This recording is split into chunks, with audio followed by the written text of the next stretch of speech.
સર્વેને ભાવથી જય શ્રી કૃષ્ણ. આપણે સાંભળી રહ્યા છે ગીતાનો કર્મયોગ, જ્ઞાનયોગ, ભક્તિયોગ.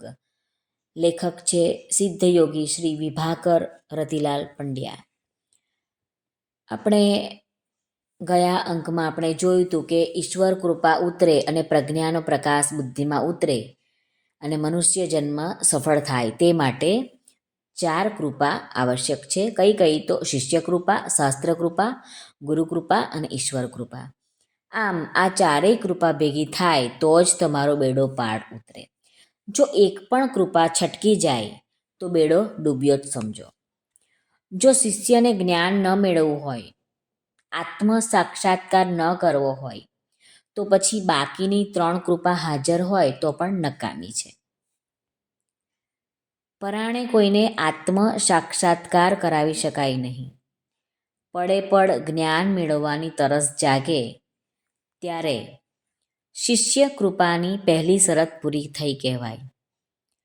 તો જ શાસ્ત્ર વાંચન કંઈક સમજાય અને તે સમજ પછી તળપણ ઓર વધી જાય છે. તળપણ વધે એટલે કેવી વધે? કે જ્યાં સુધી આંખમાં આંસુ ન આવે, મનમાં થયા કરે કે મને ભગવાનના દર્શન થઈ શકે તેમ છે, થોડો પ્રયત્ન કરું તો મારું કામ થઈ શકે તેમ છે, પણ આ પ્રયત્ન કેવી રીતે કરવો અને કઈ દિશામાં જવું, કઈ દિશામાં કરવો? આજે તો લાખો સાધકો ખૂબ પ્રયત્ન કરે છે. આત્મદર્શન માટે પાણી વગર માછલી તડપે તેમ તડપે છે. તેમની લગની સાચી છે પરંતુ દિશા સાચી નથી. એટલે કે દોડ સાચી છે પરંતુ દિશા ખોટી છે. તો હવે શું કરવું? રામકૃષ્ણ પરમહંસ પાસે સાધક ભક્ત આવે છે અને વાત કરે છે કે આજે વર્ષોથી આત્મ સાક્ષાત્કાર માટે તડપું છું, પણ ભગવાનના દર્શન થતા નથી. હવે મારે શું કરવું જોઈએ? રામકૃષ્ણ પરમહંસ કહે છે કે ચાલ મારી પાસે, તને આત્મદર્શન કરાવું. સાધકને લઈને રામકૃષ્ણ ગયા પાણીથી ભરેલી કુંડી પાસે અને સાધકનું માથું પકડીને પાણી ભરેલી કુંડીમાં ડૂબાડી દીધું. 1.5-2 મિનિટ સુધી પાણીમાં ને પાણીમાં રાખ્યું. સાધકને તો થયું કે મારો જીવ નીકળી જશે.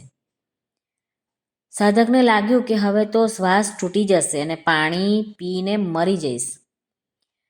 તેથી રામકૃષ્ણ પરમહંસના હાથમાંથી છૂટવા પોતાનું જેટલું જોર હતું તે લગાડીને કૂદકો માર્યો અને માંડ માંડ છૂટી શક્યો. તેમણે રામકૃષ્ણ પરમહંસને કહ્યું, હમણાં હું મરી જાત. રામકૃષ્ણ કહે, હું મરી જાય પછી જ આત્મ સાક્ષાત્કાર થાય છે. બીનું વિલીનીકરણ થાય, બી મટી જાય પછી તેમાંથી અંકુર ફૂટે અને બીમાંથી છોડ થાય છે. જ્યાં સુધી બી રહે છે ત્યાં સુધી છોડ ન બને. જ્યાં સુધી હું ને બચાવી રાખો ત્યાં સુધી આત્મદર્શન ન થાય. અને ભગવાન માટે એવી તાલાવેલી લાગવી જોઈએ કે આત્મદર્શન વગર હવે એક પળ પણ પસાર ન થાય અને લાગ્યા કરે કે જીવ નીકળી જશે. હવેની ક્ષણે જો આત્મદર્શન ન થાય તો જીવ નીકળી જશે. અને જો આવી તડપણ, આવો મૂંઝારો, આવી બેચેની થઈ જાય તો સદગુરુને જ્યાં હોય ત્યાંથી આ શિષ્ય માટે ખેંચાઈને આવવું જ પડશે. રામકૃષ્ણ ગુરુ ગોતવા ગયા ન હતા, ગુરુએ તેને ગોતી કાઢ્યા હતા. જે વાત તે જમાનામાં સાચી હતી તે જ વાત આજે પણ એટલી જ 100% સાચી છે. સવાલ માત્ર સાચી લગ્નની છે. બસ નજર સામે મોત હોવું જોઈએ. મનમાં સ્પષ્ટ ખ્યાલ હોવો જોઈએ કે પડે પડે હું મારા મૃત્યુની નજીક જઈ રહ્યો છું અને મને આત્મ સાક્ષાત્કાર થતો નથી. ખાતા પીતા ઊંઘતા સતત આ જ વિચારનું રટણ હોય તો તમારાથી કોઈ કુકર્મ થશે નહીં. આ થયો સાધનાનો પાયો અને અર્જુનને વિષાદ યોગ થયો. તેને પણ આ માયલો જાગ્યો, કારણ કે એ મોહમાં જાગ્યો. મોહાંધ હતો અને મોહમાં જાગવાથી હવે તે દ્વિધા થઈ કે હું શું કરું. આના પહેલાં અર્જુન યુદ્ધનો નહોતો લડવાનો. આ પહેલાં પણ તે લડ્યો હતો, પરંતુ ત્યારે સામે સગાવાલા ન હતા.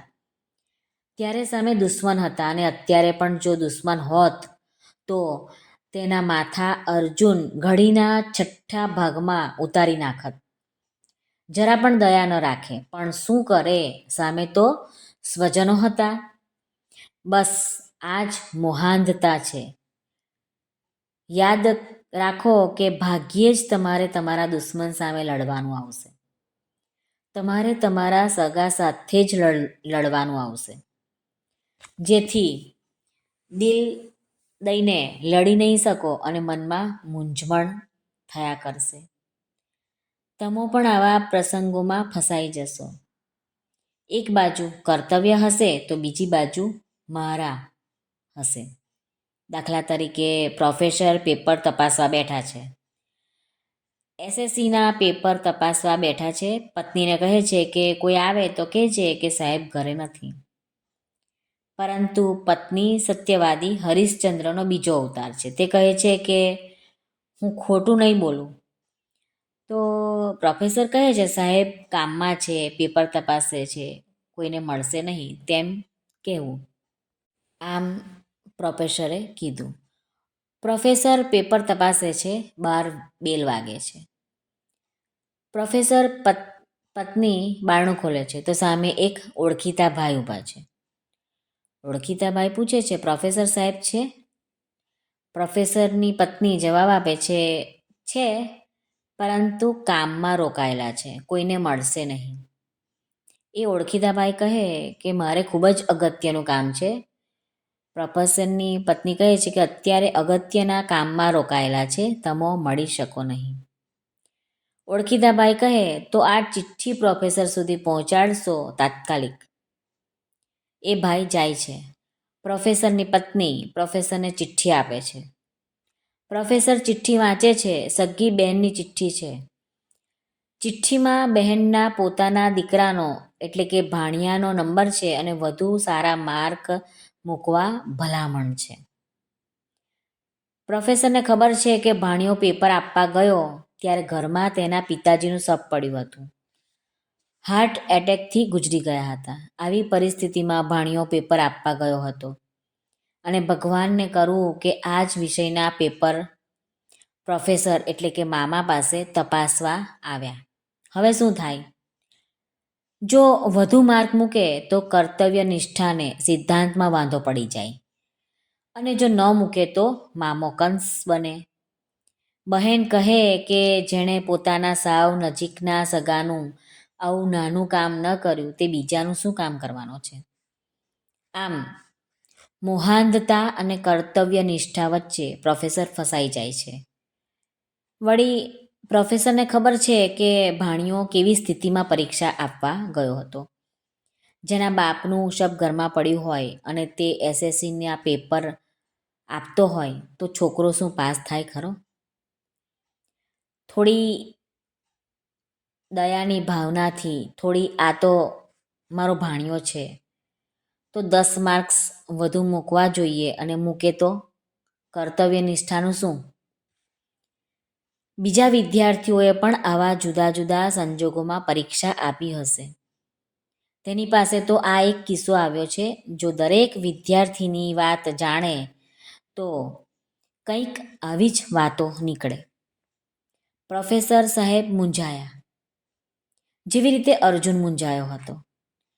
દરેકના જીવનમાં આવા પ્રસંગો આવે જ છે. બસ આ વખતે કેમ વર્તન કરવું તે ગીતા શીખવે છે. વધુ આગળનો દાખલો છે તે આપણે આવતીકાલે લઈશું. આજે અહીં આપણે અલ્પવિરામ મૂકીએ. સર્વને ભાવથી જય શ્રી કૃષ્ણ. નારાયણ નારાયણ નારાયણ હરિ. જય અંબે. નમઃ પાર્વતી પતે. હર હર મહાદેવ. જો આપને આ વિડીયો પસંદ આવતો હોય તો લાઈક અને શેર કરશો તથા અમારી ચેનલ ધાર્મિક પર નવા હોય તો સબસ્ક્રાઈબ જરૂરથી કરશો, જેથી આવતા નવા વિડીયો તમારા સુધી તરત પહોંચી શકે. જેણે સબસ્ક્રાઈબ કર્યું છે એ બધાનો જ ખૂબ ખૂબ ધન્યવાદ. સર્વને ભાવથી જય શ્રી કૃષ્ણ, જય શ્રી કૃષ્ણ, જય શ્રી કૃષ્ણ.